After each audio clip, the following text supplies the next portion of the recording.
Assalamualaikum warahmatullahi wabarakatuh. Innal hamdalillah nahmaduhu wa nasta'inuhu wa nastaghfiruhu wa natubu ilaih wa na'udzu billahi min shururi anfusina wa min sayyiati a'malina. May yahdihillahu fala mudilla lahu wa man yudlilhu fala hadiya lahu. Asyhadu an la ilaha illallah wa anna Muhammadan abduhu wa rasuluh. Allahumma salli wa sallim wa barik ala sayyidina Muhammad wa ala alihi wa sahbihi ajma'in. Amma ba'du. Alhamdulillah summa alhamdulillah, muslimin muslimat jamaah rahimakumullah. Jadi kita rapatkan bersyukur kepada Allah SWT pada ketika pada malam ini nampak kurang ya, mungkin masih cuti ataupun di luar kawasan, tapi insyaAllah ya, yang hari ini yang terpilih untuk hadir ke majlis ilmu, ke surau, ke rumah Allah. Mudah-mudahan Allah memberkati dan merahmati pertemuan pada malam ini. Amin ya rabbal alamin. Kita mulakan dengan Al-Fatihah. A'udzubillahi minasyaitonir rajim. Bismillahirrahmanirrahim. Alhamdulillahi rabbil alamin arrahmanir rahim maliki yaumiddin. Iyyaka na'budu wa iyyaka nasta'in. Ihdinas siratal mustaqim. Siratal ladzina an'amta 'alaihim ghairil maghdubi 'alaihim waladdallin.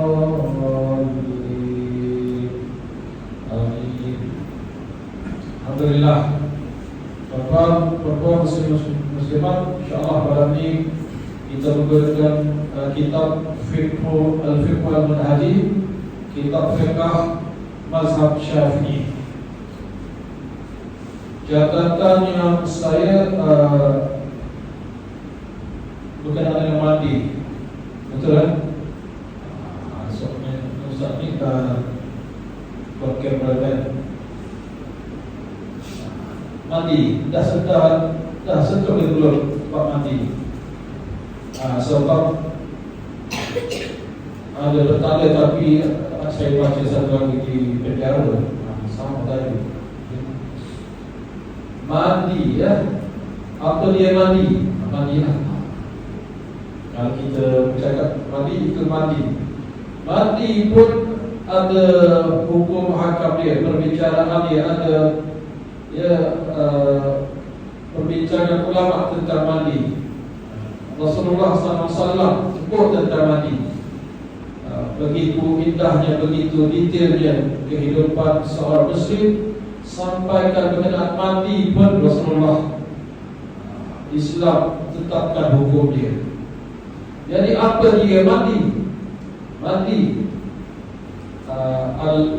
al-istimam atau al-istimam, al-ghuslu, semua dalam bahasa Arabnya lebih kurang sama lah. Maksudnya mandi adalah mengalirkan air ke atas apa-apa sahaja. Secara syarak, mandi adalah mengalirkan air ke atas badan dengan niat yang tertentu. Itu mandi. Dan untuk kita orang Islam, mandi yang paling penting yang ada kaitan dengan kita adalah dengan mandi maka kita boleh beribadat, boleh solat. Itu yang paling penting. Kalau bersih macam mana sekalipun, tak betul cara mandi, maka tak boleh solat. Itu ya tak kena dengan kita. Yang penting kita orang Islam mandi yang membolehkan kita solat dan beribadat. Itu yang penting. Kalau mandi macam orang putih mandi dalam water bath, dalam tak mandi itu, dan lepas apa, lepas mandi itu terus dengan air sabun macam tu, terus pakai, maka itu tidak boleh dikira sebagai mandi yang boleh bersuci. Kita dah belajar berkenaan dengan air juga. Untuk bersuci, mandi ke dalam air mutlak. Air mutlak pun ada pembahagian dia. Air berigi, air sungai, air yang boleh suci dan mensucikan, itu air mutlak. Kalau air yang mencampur sabun, itu tidak, mungkin dia suci tapi dia tidak menyucikan, ataupun dia menyucikan tapi dia tidak suci. Sebab itu kita fiqh berbincangkan, kalau kita mandi junub, dia kena dimulakan dengan air mutlak, air mutlak. Okey, dia akan ada perbincangan khaslah berkenaan dengan mandi junub. Sekarang ini berkenaan dengan mandi. Dalam Islam ada dalil ataupun ada arahan supaya mandi secara umum lah. Surah Al-Baqarah ayat 222, A'udzubillahi minasyaitonir rajim. Innallaha yuhibbul tawwabin wa yuhibbul mutatahhirin. Ini dalil secara umum. Sesungguhnya Allah mengasihi orang yang banyak bertaubat dan mengasihi orang yang sentiasa mensucikan diri. Jadi mandi ataupun bersuci itu adalah perintah Allah. Allah suka orang yang bersih, bahasa Islamnya. Allah suka orang yang bersih dan bebas daripada kekotoran. Manakala daripada dalil hadis Nabi SAW, daripada hadis daripada Abu Hurairah riwayat Bukhari dan Muslim radhiyallahu anhu, yang berkata Rasulullah SAW berkata, sepatutnya setiap Muslim mandi sekali dalam 7 hari dengan membasuh kepala dan tubuh badannya. Paling minimum paling minimum seorang Muslim kena mandi sekali seminggu, minimum. Itu pun yang dikatakan sekali seminggu itu bila? Ulama kata yang dikatakan sekali seminggu itu adalah mandi pada hari Jumaat. Jadi paling minimum lah sekali seminggu. Ini umum lah. Kalau tempat kita tak boleh sekali seminggu musuh Allah, sebab cuaca tak sama. Kalau di Malaysia ni, kalau minggu sekali tak ada siapa nak dikalahkan. Mesti adalah sebab itu perlu, musim sekarang ni lagi lah. Jadi, tapi di negara Arab, bagi yang biasa duduk di negara Arab, Jordan ke Arab Saudi ke, kalau musim sejuk setakat 3 hari tak mandi itu biasa. Biasa. Kalau orang Asia memang dia rasa rimas lah. Jadi kalau orang Afrika naik lift sekali dengan mereka, lain macam lah bau dia. Sebab mereka bukan 3 hari, seminggu tak mandi. Wallahu campur dengan barangkali minyak-minyak tertentu, lainlah bau dia. Tapi dalam hadis ini, hadis Abu Hurairah, bahawa Rasulullah SAW kata untuk seorang Muslim paling kurang seminggu sekali kena mandi. Okey. Iaitu bila pada hari Jumaat sebelum pergi ke perhimpunan besar, perhimpunan solat Jumaat, perhimpunan yang ramai orang, maka disunatkan mandi. Ada mandi hari Jumaat, mandi untuk solat Jumaat. Okey, secara itu dalil daripada hadis. Dalil ijma' mengatakan mandi adalah ulama sepakat mengatakan hukum mandi adalah sunat. Manakala mandi yang jadi sah ibadat adalah wajib. Mandi yang boleh menjadikan ibadat sah maka itu adalah wajib. Jadi mandi itu ada hukum dia, ketika ada hukum dia sunat, dan ketika yang perlu wajib. Kenapa perlu mandi? Ulama bincang di sini dalam buku ini disebut mandi yang pertama sekali, kalau mandi dapat pahala. Kalau mandi dapat pahala sebab kita mengamalkan sunnah Rasulullah SAW. Allah sebut, anak Nabi sebut at-tahur syatrul iman, kebersihan satu cabang daripada iman. Jadi kalau kita mengamalkan kebersihan dengan mandi, maka kita dapat pahala di situ. Mandi dapat pahala. Okey. Kemudian mandi yang kedua, kenapa perlu mandi? Mandi menghasilkan kebersihan. Itu afdal. Mandi dapat membersihkan diri. Bila kita mandi, segala kekotoran pada badan akan hilang, insya-Allah, ya. Dalam satu hadis Rasulullah SAW sebut, hadis Bukhari dan Muslim, daripada Aisyah radhiyallahu anha qalat, Aisyah mengatakan, orang yang sibuk bekerja, orang yang sibuk bekerja dan tidak mempunyai pembantu, badan mereka berbau busuk, lalu dikatakan kepada mereka, elok kamu mandi pada hari Jumaat. Dalam hadis riwayat Bukhari dan Muslim, Rasulullah bersabda, eloklah kamu bersuci pada hari ini, iaitu pada hari Jumaat. Jadi ini kebaikan mandi yang kedua, iaitu menghasilkan kebersihan. Walaupun dia mungkin ini atas mandi yang sekali sembuh. Kemudian mandi juga boleh menghasilkan kecergasan. Kita habis daripada bekerja penat-penat, mandi itu akan menyebabkan kita segar semula.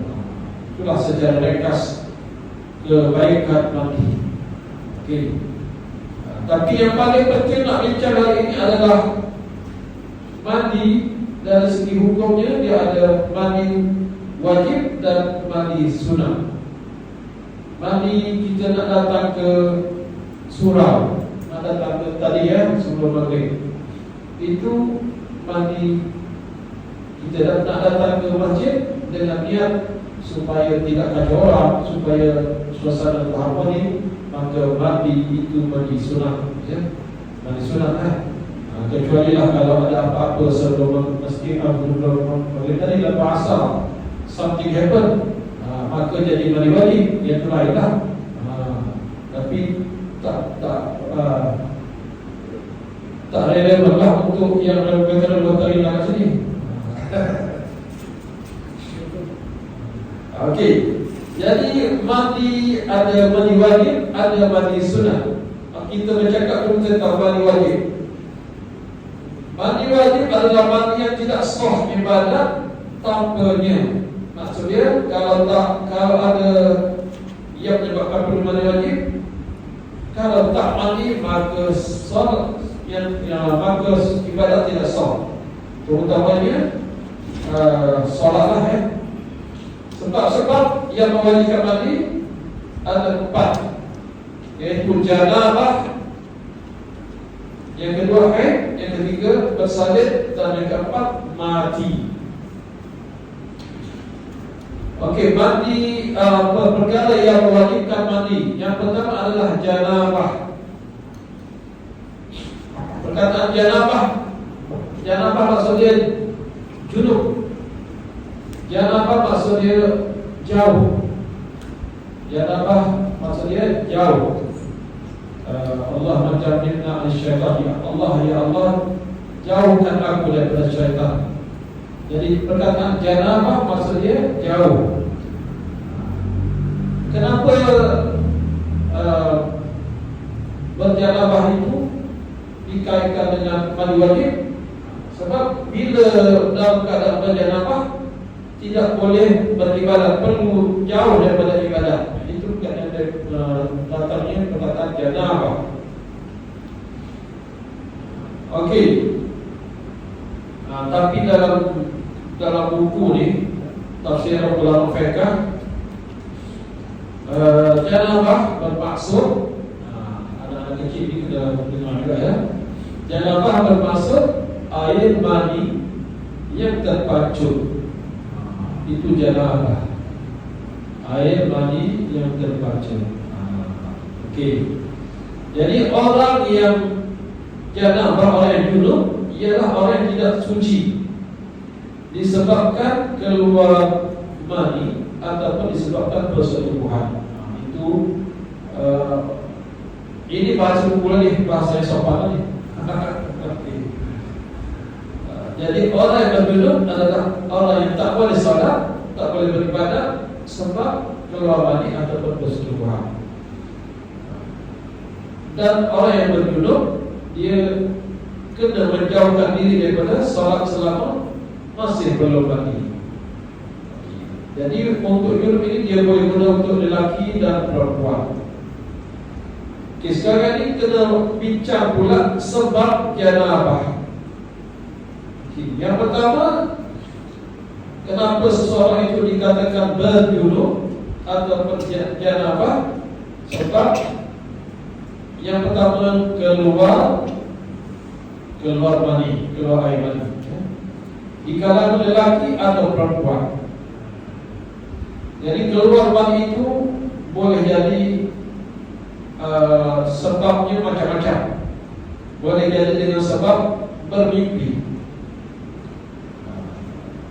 Anak-anak yang daripada alam kanak-kanak nak masuk ke alam dewasa, dia akan melalui satu level, satu peringkat bermimpi. Tapi kena bezalah mimpi nak jadi mimpi jadi Spiderman ke mimpi basah. Kalau di sekolah memang akan diajar lah, ya. Darjah 6 akan diberitahu, ya. Dulu ada di sekolah ada diajar secara praktikal mandi wajib di sekolah. Sekarang ni dah tak kuat, saya tak tahu, ya.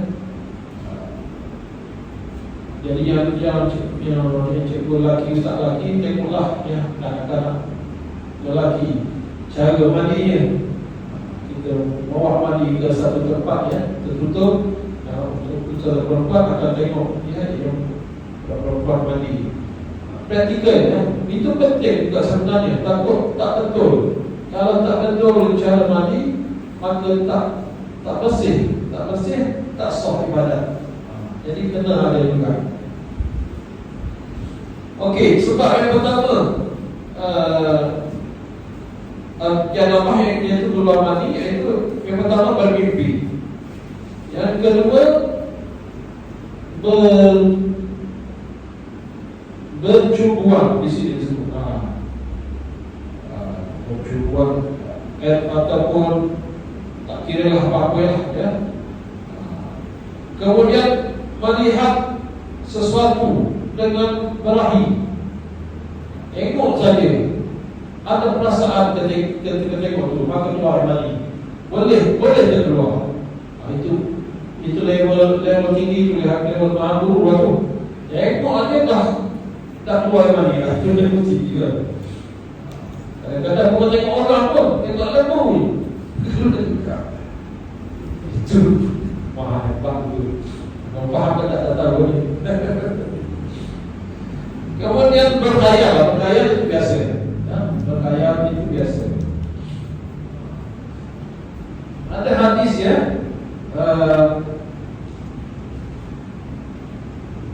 perbincangan ya, kadang-kadang kita terlepas pandang. Kita kata yang keluar mani orang lelaki saja, orang perempuan tak keluar ke tak? Jadi ada seorang sahabiah ya, isteri Nabi, nama Ummu Salamah. Ummu Salamah ditanya, riwayat daripada Ummu Salamah bahawa seorang perempuan, seorang sahabiah yang bernama Ummu Sulaim datang kepada Rasulullah sallallahu alaihi wasallam. Jadi Ummu Sulaim bertanya, wahai Rasulullah, Allah tidak malu kepada perkara yang benar. adakah perempuan wajib mandi apabila dia mimpi bersetubuh? Soalan yang berusulan ya. Perempuan kena mandi tak kalau mimpi bersetubuh? Kalau lelaki, of course lah ya. Tapi lelaki pun ada hukum dia. Tapi yang ini soalan daripada soalan perempuan. Adakah perempuan kena mandi apabila mimpi bersetubuh? Maka Rasulullah SAW menjawab, ya, sekiranya dia bermimpi hingga keluar mani. Jadi perempuan pun kalau mimpi bersetubuh sehingga keluar air mani, maka dia kena mandi. Jadi berdasarkan hadis ini, perempuan pun adalah kes perempuan bermimpi sampai keluar air mani, maka kena mandi. Kalau lelaki, samalah, lelaki keluar bermimpi keluar mani pun kena mandi. Satu hadis lagi, hadis Abu Dawud ya. Hadis daripada Aisyah radhiyallahu anha yang berkata, Rasulullah telah ditanya tentang seorang lelaki yang mendapati dirinya basah, tetapi dia tidak ingat mimpinya. Rasulullah SAW menjawab, dia adalah mandi. Baginda juga ditanya tentang seorang lelaki yang bermimpi tetapi mendapati dirinya tidak basah. Baginda menjawab, dia tidak wajib mandi. Kemudian Ummu Sulaim bertanya, jika perempuan bermimpi demikian, adakah dia wajib mandi? Rasulullah menjawab, ya, kerana perempuan adalah pasangan kepada lelaki. Jadi poin di sini, seorang lelaki ataupun perempuan juga kalau bermimpi, dia kalau dia dapati kain dia basah, dia tak ingat dia mimpi ke tak mimpi. Kalau tadi mimpi apa, sebelum mimpi yang projek tu, dia mimpi berderai dulu, mimpilah sebelum buka apa, lepas tu mimpi projek basah. Jadi dia tak ingat dia mimpi ke tak mimpi orang tadi. Tapi kalau tengok basah, maka wajib mandi. Tapi ada seorang lelaki ini, dia tanya Rasulullah, dia memang bermimpi tapi tak basah, kena mandi ke tak? Rasulullah kata tak payah. Jadi yang mewajibkan mandi adalah keluar mandi. Mimpi ataupun tidak mimpi itu perkara lain. Kalau keluar mandi, wajib mandi, lelaki atau perempuan. Tapi kalau kecil malam itu lain kita.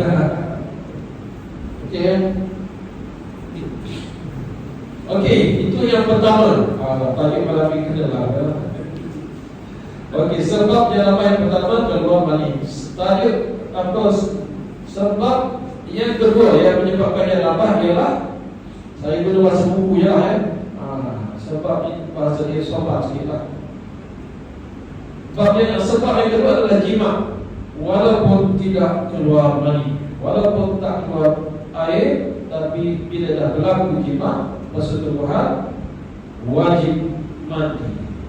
Hadis Rasulullah SAW riwayat Bukhari dan Muslim daripada Abu Hurairah radhiyallahu anhu daripada Rasulullah SAW yang bersabda,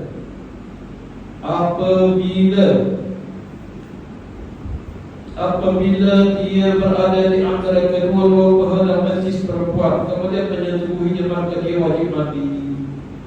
Dalam riwayat Muslim, walaupun tidak keluar mani. Jadi yang penting di sini kita kena faham, bila berlaku persetubuhan walaupun tak keluar mani, wajib mandi. Wajib mandi ya. Okey. Hadis berikutnya, hadis yang ini hadis yang popular, hadis riwayat Muslim daripada Aisyah juga, yang berbunyi wa basal fitana faqad wajib al-ghusl, Iaitu apabila bertemu alat kelamin lelaki dengan alat kelamin perempuan, maka mereka berdua wajib mandi. Dan poinnya sama lah, kalau belah persetubuhan wajib mandi, sama ada keluar air mani atau tidak. Tetapi kalau mimpi lain, mimpi tadi lain ya. Kalau mimpi tak keluar air mani, tak wajib. Okey.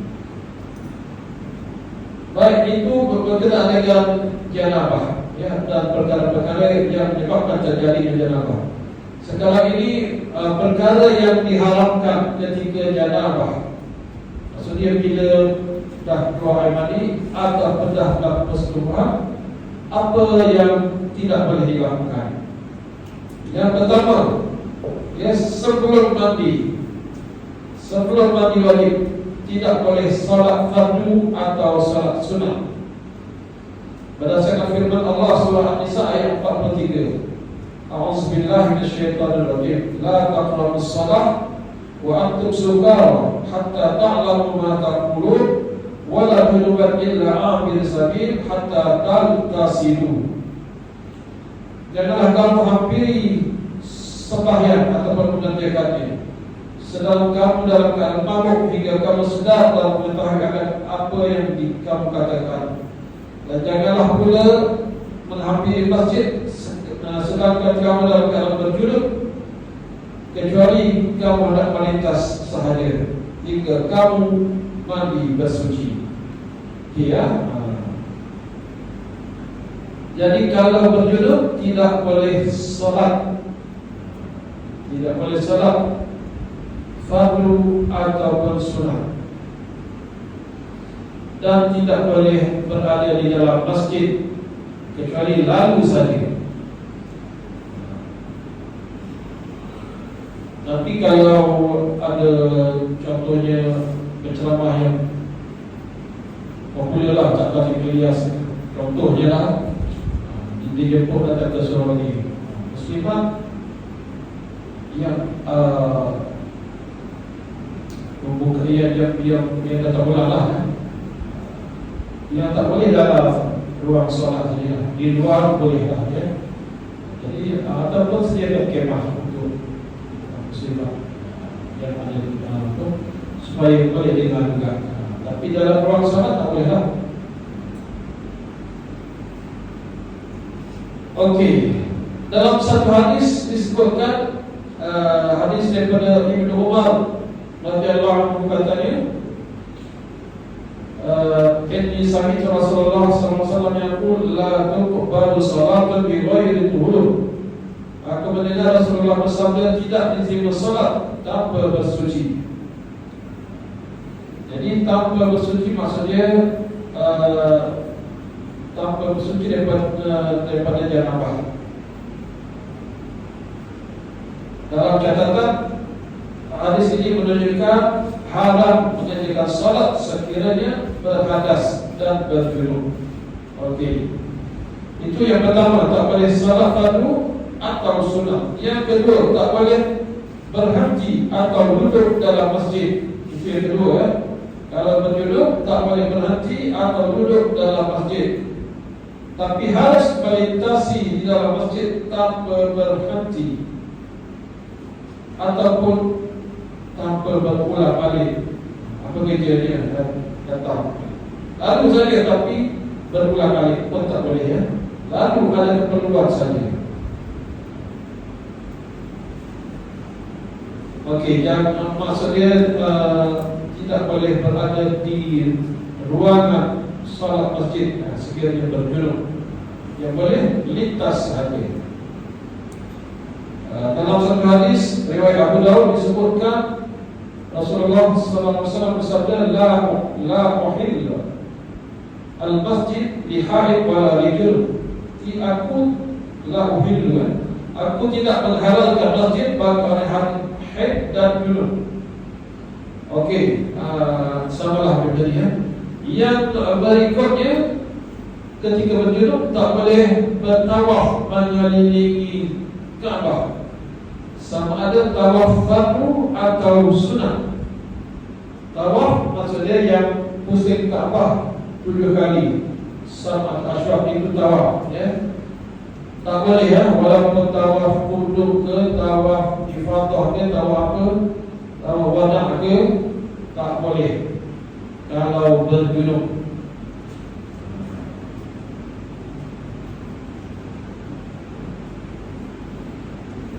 Dalam sebuah hadis riwayat Al-Hakim disebutkan Rasulullah SAW bersabda, tawaf di Baitullah merupakan salat, tetapi Allah menghalalkan kita bercakap-cakap dalam tawaf. Sesiapa yang bercakap adalah bercakap yang baik-baik. So tawaf, berdasarkan hadis ini, tawaf adalah salat, diumpamakan seperti salat. Kena ada wudu, kena bersih. Tapi ketika tawaf boleh bercakap. Cuma Rasulullah kata kalau bercakap, cakap yang elok-elok lah, cakap yang baik-baik.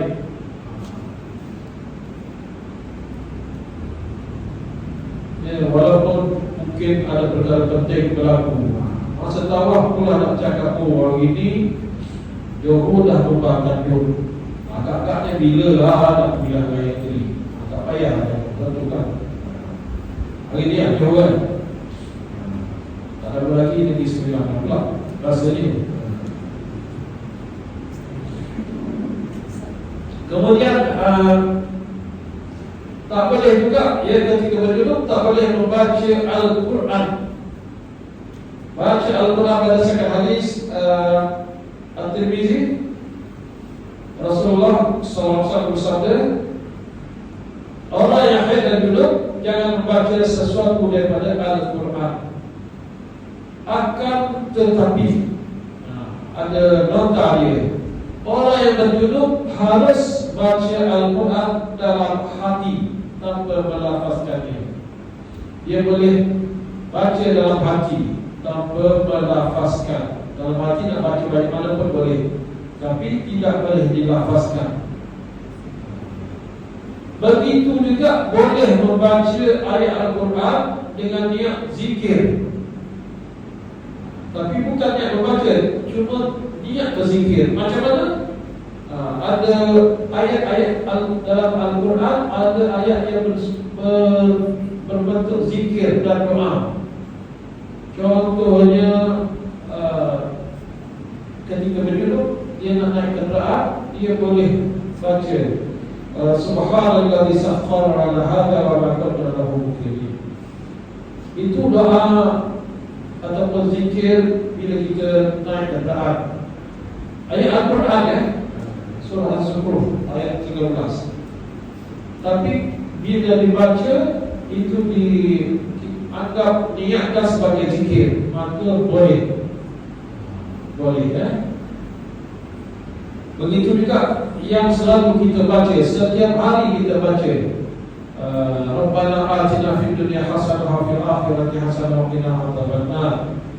Itu ayat Al-Quran surah Al-Baqarah ayat 201. Tapi kita jadikan, niatkan sebagai zikir, maka dibolehkan. Bukan kita lah, perempuan lah, ya, yang berjunub, tapi yang uzur. Kita mandi dulu. Okey. Kemudian itu baca Al-Quran. Cumanya ada perbincangan, ya. Ada dua macam ijtihad ataupun perbincangan baru, ya. Orang budak-budak tahfiz, pelajar-pelajar tahfiz, kalau mereka tinggalkan selama mana mereka uzur, ya, datang bulan, kalau yang 6 hari 7 hari, okeylah. Tapi kadang-kadang ada yang sampai 10 hari langsung tinggal Al-Quran, itu akan mengganggu pelajar mereka nak hafal macam mana tinggal 10 hari. Maka itu akan mengganggu proses. Jadi ada yang kata kalau sebelum ini mereka setiap hari baca, jadi amalan membaca Al-Quran, ya, maka dibolehkan. Wallahu a'lam, ya. Dibolehkan sebab dalam proses belajar. Wallahu a'lam. Okey, kemudian menyentuh Al-Quran pun tak boleh juga. Menyentuh Al-Quran dengan maksud membawa ataupun menyentuh kertas atau kulitnya. Al-Quran dia ada kulit yang keras tu pun tak boleh, bawa pun tak boleh ya. Sebab dalam Al-Quran tersebut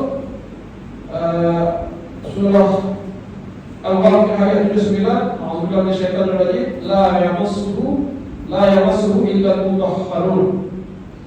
Tidak disentuh melainkan oleh makhluk-makhluk yang diakui bersih suci. Dan kata Rasulullah, la yamassul Quran illa tahir. Tidak boleh menyentuh Al-Quran melainkan orang yang suci. Jadi menyentuh Al-Quran pun tak boleh. Tapi pun ada nota di sini. Orang yang berhidup harus membawa Al-Quran sekiranya dibawa bersama-sama dengan barang-barang lain atau pakaian, dan tidak bersedia membawa Al-Quran semata-mata. Dalam beg dia ada baju, ada buku-buku kitab-kitab lain, dan ada Al-Quran. Maka boleh bawa. Sebab bukan bertujuan bawa Al-Quran semata-mata, bawa barang-barang. Okey, dibolehkan ya. Begitu juga bawa kitab yang dibincangkan tadi adalah Al-Quran ya, mushaf. Tapi kalau yang tafsir ataupun Quran terjemahan itu tak boleh ya, boleh disentuh walaupun tak ada buku. Dan dalam telefon kita ada Al-Quran pun boleh kita bawa.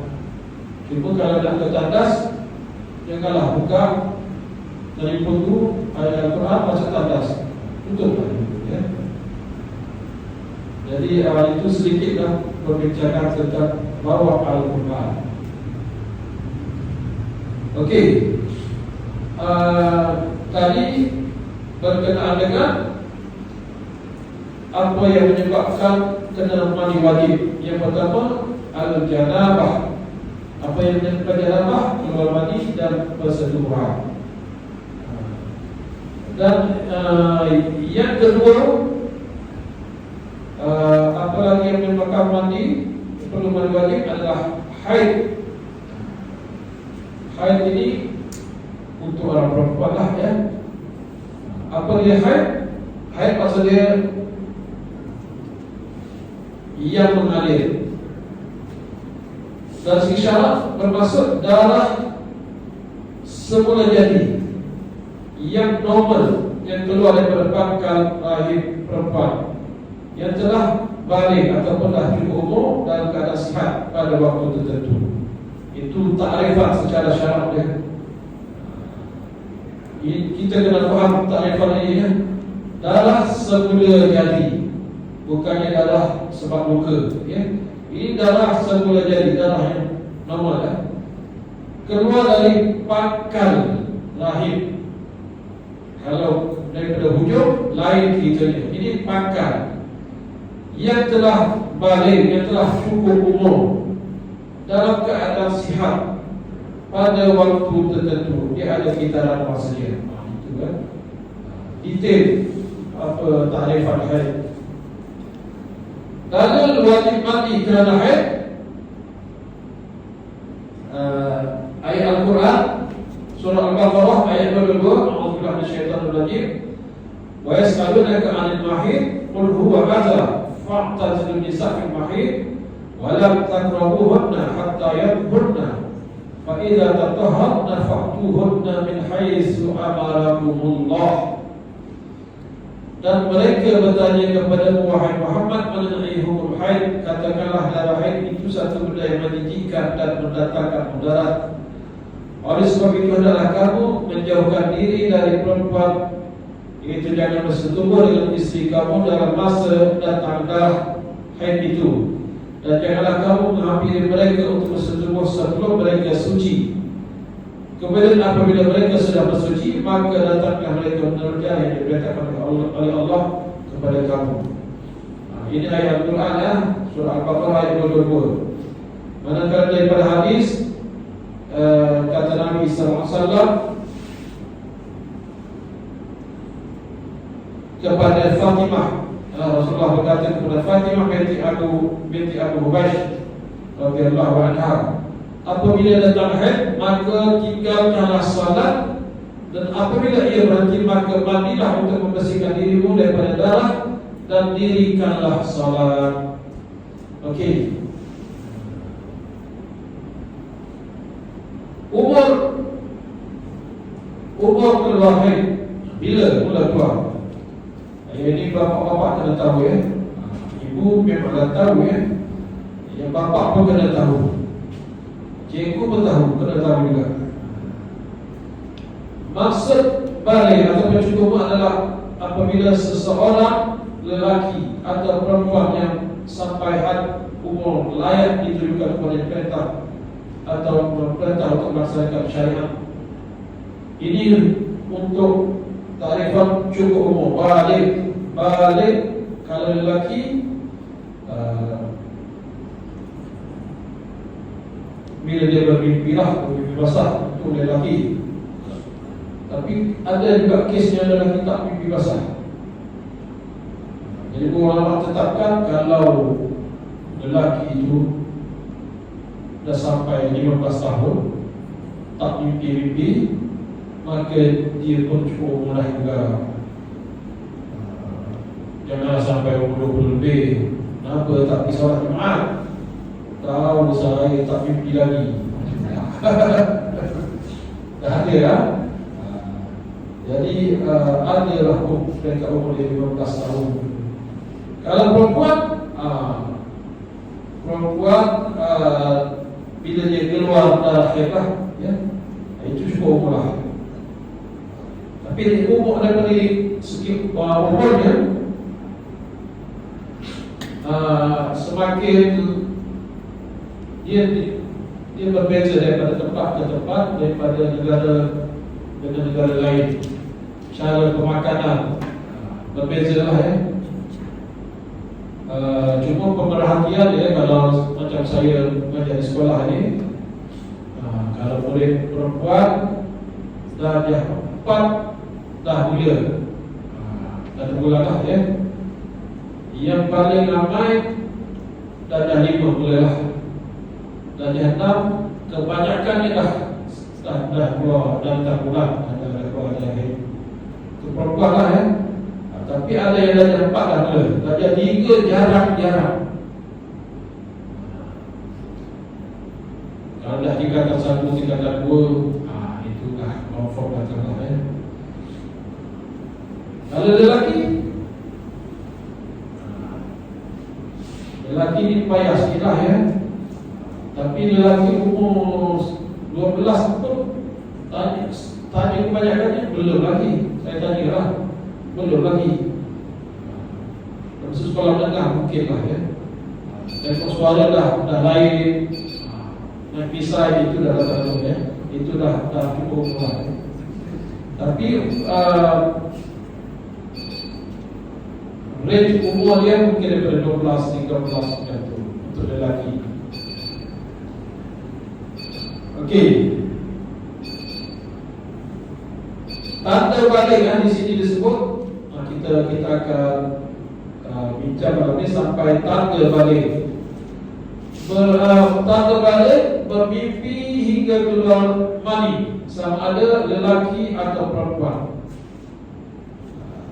Lelaki atau perempuan kalau dah bermimpi keluar mani, maka itu tanda balik.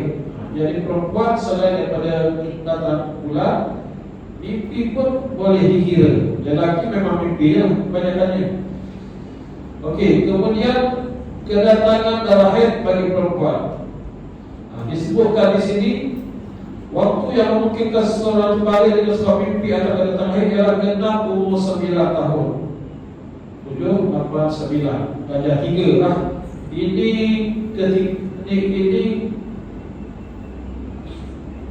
mengikut budaya masyarakat fiqh manhaji lah, di Arab, budaya Arab 9 tahun.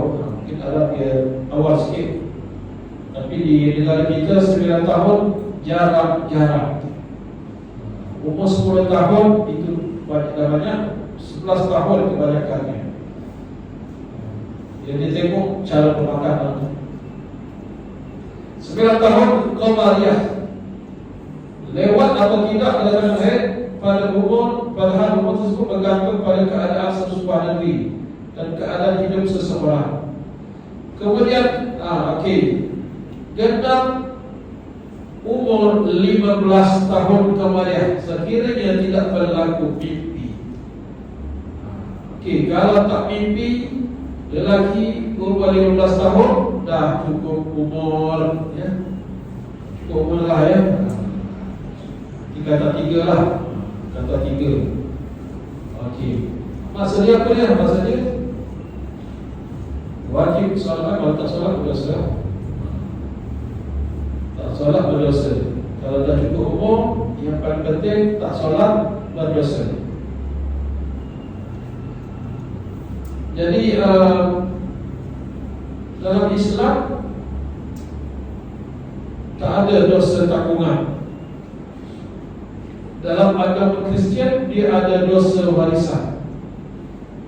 Dosa warisan, dosa ataupun kesalahan yang dilakukan oleh Nabi Adam, yang makan buah, bukan buah khuldi, ya. Makan buah yang dilarang, itu bukan buah khuldi nama dia. Buah khuldi itu kata-kata iblis. Macam mana datangnya khuldi? Iblis kata kamu dilarang makan buah itu sebab kalau kamu makan, kamu akan khuldi, akan kekal dalam syurga. Jadi sebab itu Allah larang kamu makan. Itu godaan iblis. Tak nak bagi dia supaya Adam dan Hawa makan, dengan alasan Allah tak bagi supaya kamu tak kekal. Kalau kamu makan, baru kamu akan kekal khuldi dalam syurga. Maka tergodalah bukan, ya. Tapi tak ada dalam dalil syarak mengatakan nama buah itu khuldi. Cuma dia bersifat, itu kan kata iblis khuldi. Jadi oleh kerana bagi Adam makan, maka kesalahan makan buah itu diwariskan kepada anak cucu Adam. Anak cucu Adam bila lahir ke dunia, dia bawa dosa itu. Maka untuk membersihkan daripada dosa itu, mereka anak cucu Adam perlu dibaptiskan. Baptis macam mana cara dia? Dimandikan ataupun dibagi minum air dalam gereja, dibaptiskan. Itu bagi mereka yang taatlah, Kristian yang taat. Tapi dalam Islam tak ada. Sebab itu dalam Islam, hadis Nabi, hadis yang popular, ya, kullu mauludin yulad 'alal fitrah. Setiap anak yang dilahirkan dalam fitrah, dalam suci. Semua anak suci adalah ahli syurga. Jadi bapaknya lah dan ibu bapaknya lah yang nak membentuk anak itu jadi manusia ke, jadi Kristian ke, Islam ke. Jadi tapi anak itu dilahirkan dalam keadaan suci, tak ada dosa. Jadi sebelum sampai umur, anak itu suci. Cuma suci-suci anak pun sebelum suci, dalam Islam ada tempoh latihan. Anak kena daripada umur berapa? Umur 11 tahun dah kena perintah dinyatakan salat. 3 tahun latih suruh. Umur 10 tahun tak salat, kenapa kalau tak umur 10 tahun tak salat? Kena rotan. Bapak kena rotan anak. Tapi rotan pun bukan rotan macam filem Semerah Padi, piramid itu salah konsep lah rotan dia. Rotan di penjara pun tak sama macam tu. Tuan boleh tengok dalam video kan, macam mana rotan di penjara. Tapi saya pernah, dia tak tunjuk dia ada video khas kan. Tapi ketika ceramah di penjara, saya pernah tengoklah orang yang baru lepas rotan. Dia kena 24, tapi hanya sempat 15 kali rotan. Baru balik daripada rotan, baru sehari lah ya. Dia memang pakai seluar, dia tak boleh tutup bahagian pokok tu sebab sakit. Dan dia tidur tak boleh dalam keadaan berbaring, dia kena berdiam, tak boleh duduk. Memang kesan dia kesan yang cukup sakit lah nampak. Itu rotan, itu rotan penjara. Wallahu a'lam ya, rotan untuk anak-anak ini adalah rotan untuk mendidik. Wallahu a'lam. Jadi kita sampai kepada tanda cukup umur, tanda balik. Berikutnya akan datang, kita akan bincangkan tempoh haid ya, tempoh haid. Ya, ini walaupun urusan orang perempuan, bapak-bapak kena tahu juga tempoh haid.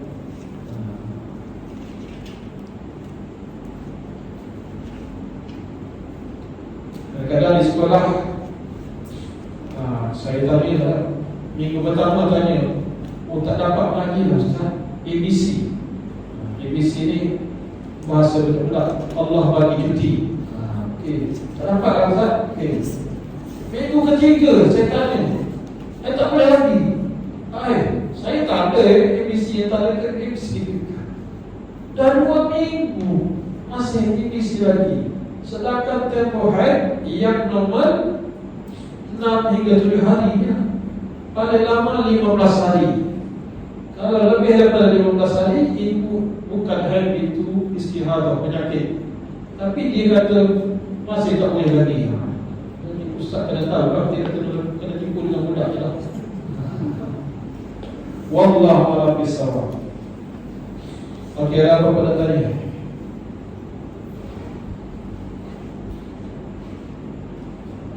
Okey. Yang veteriner dia dia tak ada. Mudah-mudahan perbincangan kita pada malam ini ada kebaikan, ada sedikit yang kita dapat guna. InsyaAllah ya, ada kesilahan, ada bahasa saya setu, minta maaf. Saya baca dalam buku dia. Aku lupa dia ada Astagfirullahaladzim. Auzubillahi minasyaitonir rajim. Bismillahirrahmanirrahim. Wassalatu wassalamu ala Rasulillah. Allahumma arina al-haqqa haqqan warzuqna ittiba'ah wa arina al-batila batilan warzuqna ijtinabah. Rabbana atina fid dunya hasanah wa fil akhirati hasanah wa qina adzaban nar.